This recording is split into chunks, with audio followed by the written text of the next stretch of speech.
السلام عليكم ورحمة الله. إن شاء الله هتكلم معاكم النهاردة عن تعزيز المناعة الذاتية للجسم.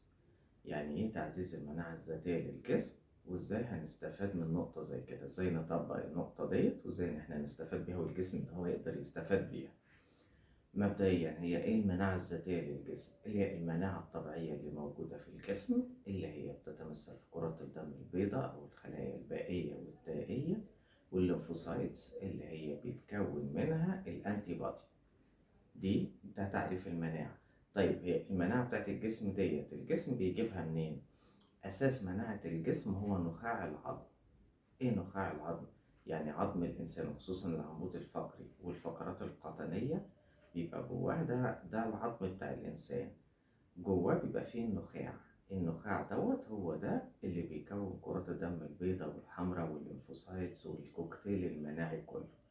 طب هو الجهاز المناعي بيقتصر على كده بس؟ لا، في طبعا الغدة التنفسية، في حاجات تاني كتير، بس ده الأساس بتاعها. ودي أكتر حاجة إحنا نستهدفها من تعزيز المناعة الذاتية. تمام جدا. طيب إحنا نعزز المناعة الذاتية ليه؟ عشان كل الأمراض اللي جسمك ممكن يلقطها ويقدر إن هو يدافع عنها. طيب هي الأمراض ديت ليها اختلافات طبعا. في أمراض بتبقى أمراض مناعية، وديت مش مرض بيبقى جاي من بره، زي ما اتكلمنا عن الام اس التصلب المتعدد، واتكلمنا عن الروماتويد، واتكلمنا عن الغدة الدرقية. دي المناعة ذات نفسها بيبقى فيها خلل، ودي اللي بتهاجم أعضاء الجسم.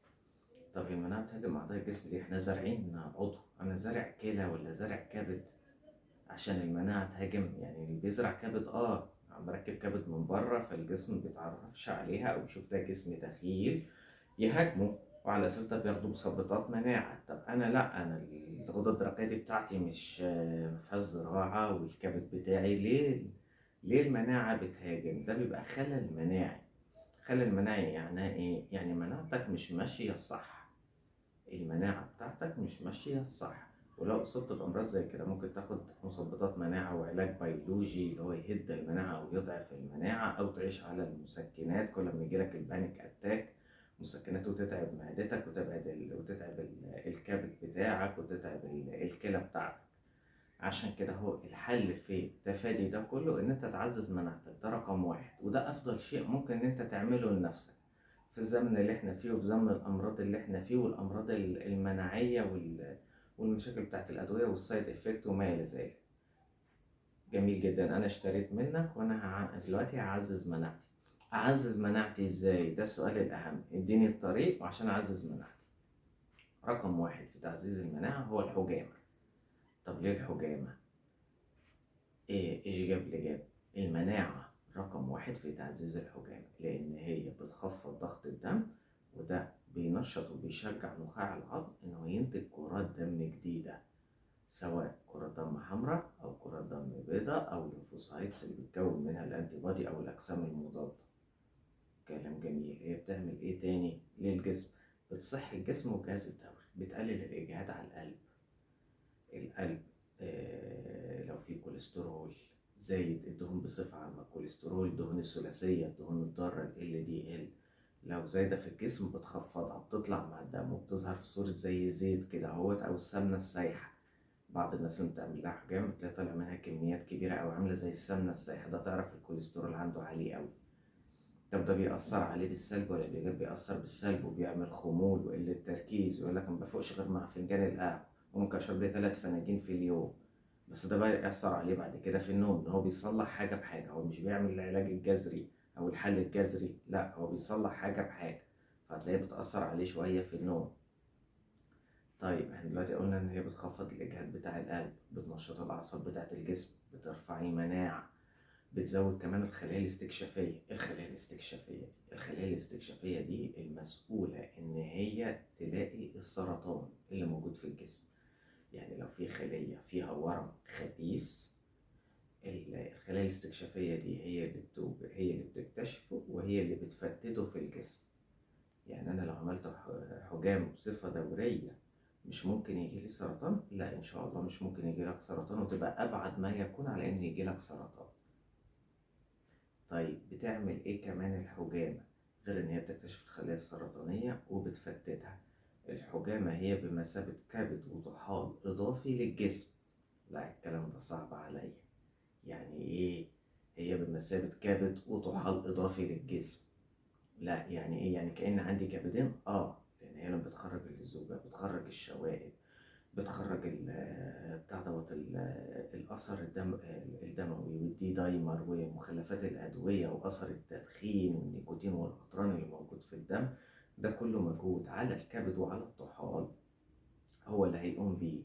طب أنا لما بشيله أنا كده هو بعزز دور الكبد والطحال، أنا كده كأني ركبت كبد وطحال إضافي، خصوصا لو بعمل حجام بصفة دورية. كأني ركبت كبد وطحال بصورة إضافية جوه جسمي، كأن عندي كبدين واتنين طحال لو أنا مستمر على الحجامة الدورية. كلام جميل جدا. طب هي بتفيد إيه كمان؟ بتفيد إن أنت لما بتاخد دور عيا جامد قوي والحمد لله بتتعافى منه، زي دور مثلا كورونا أو أوميكرون اللي منتشر حاليا. بعد ما بتخف من دور كورونا برضو بتفضل تعبان. طب ليه؟ هقول لك أولا دي حرب بيولوجية، ده مش مرض عادي. طيب طب ده أنا خدت التطعيمات، خدت في البيبتويد التطعيمات بتاعتي، ده أنا واخد مش عارف كام شوت. أنا واخد كتير. هقول لك كلام جميل، بس الفيروس ده مهلك للجسم. بمعنى إيه مهلك للجسم؟ يعني هو متعب للجسم حتى لو خفيت منه، لأن هو بيسبب دي دايمر أو لزوجة الدم العالية. الفيروس أو المرض بيأتاك الجسم كله. النقطة التانية، أنت لو عندك حاجة مزمنة دي بتفضل مكملة معاك بعد العلاج حتى. طب يعني لا شبهها لنا بحاجة بسيطة كده نقدر نفهمها. أقول لك كأنها حرب ما بين مثلا جيش نظامي اللي هو مناعة الجسم، وما بين مثلا أعداء. أنت دلوقتي انتصرت على الأعداء، لكن المدينة رجعت بقت باريس اللي هو جسمك؟ لا، لسه الدبابات في الشوارع متدمرة، البيوت متهدمة، المرافق والخدمات العامة كلها بايظة، ده كله في جسمك. عشان كده لما نعمل حجامة بعد الدور بتاع أوميكرون أو أثناء دور أوميكرون بنطلع كمية دم كبيرة ولزجة جدا جدا جدا. بالإضافة للمريض ممكن يكون مكمل معاه لو عندهم مشاكل في القولون والمعدة بسبب الأكل الدليفري الكتير، بيبقى لسه برضه حتى بعد ما يخف برضه نفس المشكلة. لو عنده صداع مزمن أو اللي هي الشقيقة أو الصداع النصفي يبقى مكمل معاه. لو عنده جيوب أنفية بتلاقيه لسه لأ مكمل معاه. لو عنده مشاكل تانية صحية ضغط أو سكر لأ التعافي بيبقى بعيد شوية.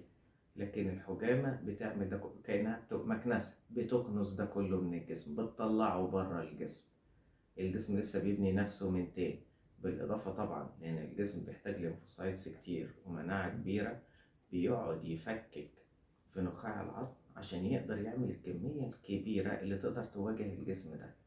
فأنت بعد الحجامة أنت كده بتدرب نخاع العظم إن هو يعمل كرات دم جديدة. والنخاع العظم كل ما بتستخدمه كأنه زي العضلات، زي ما بتلعب كده في الجيم على عضلاتك والعضلة بتكبر، زي برضه ما بتعمل حجامة أكتر من مرة ونخاع العظم بيفضل يشتغل وينتج برضه بيقوى كأنه عضلات بالظبط. يعني موضوع الحجامة بيعزز لي المناعة، بيعزز لك المناعة ويعزز لك نخاع العظم. ولما يجي لك دور تاني لا بتلاقي عنده مخزون بقى الكالسيوم والكلاين فوسفاتيز موجود في العظم. عشان كده بعض الناس اللي الدور معاهم بيبقى قوي يقول لك عظمي كله وجعني، جسمي كله وجعني. ليه؟ الجسم بيفتت أجزاء من نخاع العظم عشان يكون. ليه؟ لأن الغذاء والأكل والشرب مش كفاية لمواجهة كم فيروس زي كده حجمه كبير، والسبايك أو الشوك اللي عليه كتير، فمحتاج أنتي بوديز كتير تقفل عليه عشان ما يلتحمش بأي خلايا ويتكاثر أكتر. يعني الريبليكيشن بتاعه عالي، ناهيك طبعا عن مسألة التحور. مسألة التحور دي احنا بنقول ربنا يستر، لأن الأوميكرون ده لو اتحد مع فيروس تاني بقى فيروس ثلاثي بقى كورونا وبرد ومعاها فيروس تاني بعد الشر. يعني لو التحم مع ايبولا ولا ايدز ولا التهاب كبدي وبائي ولا اي حاجه من الحاجات الصعبه دي، لا الوضع هيبقى مختلف. يعني نسال الله طبعا السلام. طيب احنا دلوقتي عرفنا الحجامه بتعمل ايه. طيب هو الحجامه لوحديها كافيه؟ اقول لك لا، في الزمن اللي احنا فيه مش كافيه. هي بتساعد بدرجه كبيره ونتيجتها عاليه جدا، بس لازم معاها اكل غني ومتوازن وغير مهنج. يعني ايه مش متهنج؟ يعني مش ملعوب فيه وراثيا. طب مش ملعوب فيه وراثيا، طب دي انا هعرفها ازاي؟ لا، الموضوع سهل وطبيعي. الحاجة اللي انت بتجيبها مثلا زي اليوسفي، بتجيب اليوسفي عادي اللي هو صعب التقشير ده او الكلامنتين. لما تلاقي اليوسفي تاني كبير كده هو عبارة عن مية بسكر، ده تعرف على طول ان هو متهنج ملعوب فيه وراثية. لما تجيب موز وتلاقيه لا بطعم الشهد او بطعم الشمام او ما الى ذلك، لا ده متهنج ملعوب فيه وراثية. الحاجة لما تلاقيها لا هي حمراء، انت لما هتدوقها هتعرف. مزودين فيها السكر، مغيرين في طعمها. الحاجات اللي ملعوب فيها دي بتعمل مشاكل. طب دي هتعمل مشاكل في ايه؟ مش كله بيتهضم والجسم بياخد منه الفايدة والباقي بيطلع مع البراز. ايه معقدين الدنيا ليه بس؟ اقول لك لا، في امراض جينية كتير موجودة وبرضه هنعمل ليها حلقات هتوضح لك النقطة ديت. والحاجات دي بتعمل خلل مناعي. افضل حاجة اللي ربنا خلق عليها الطعام او الشراب دوت وفي وقتها. يعني الرمان يطلع مثلا في الشتاء او في بداية الخريف، افضل وقت تاكل فيه الرمان والجسم يستنفع منه في الوقت اللي بيطلع فيه. يعني انا لو حطيته مثلا مش عارف في تلاجات وخليته وخزنته بتاع لموسم تاني، حلو مش وحش. هو طبعا المهم ان هو ما يكونش بس متهنج او ملعوب فيه وراثيا. النقطة التانية الافضل انت تاكله في الموسم بتاعه، ده الافضل والافيد في الجسم. عشان كده في فاكهة او في حاجات بتطلع في فصل الصيف وفي حاجات بتطلع في فصل الشتاء، ده مش هباء، ده تدبير من ربنا عز وجل. طيب احنا قلنا كده هو الغذاء الصحي والمتوازن يبقى فيه عناصر كتير. طب اهم العناصر دي ايه؟ اقول لك الكالسيوم. ليه؟ عشان نخاع العظم، ده رقم واحد. طب لذا ذكر الكالسيوم ذكر معاه فيتامين د، لان فيتامين د هو اللي بيتركز في الامعاء ويمتص الكالسيوم من الاكل والشرب بتاعنا. طب الكالسيوم موجود في ايه؟ كل منتجات الالبان موجود فيها كالسيوم، كل منتجات الالبان. طب ايه كمان؟ الزنك. الزنك مفيد للمناعه، مفيد للمناعه جدا. طب فيتامين سي مفيد جدا. فيتامين اي مفيد جدا. الفيتامينات او كوكتيل الفيتامينات دوت مفيد جدا للجسم.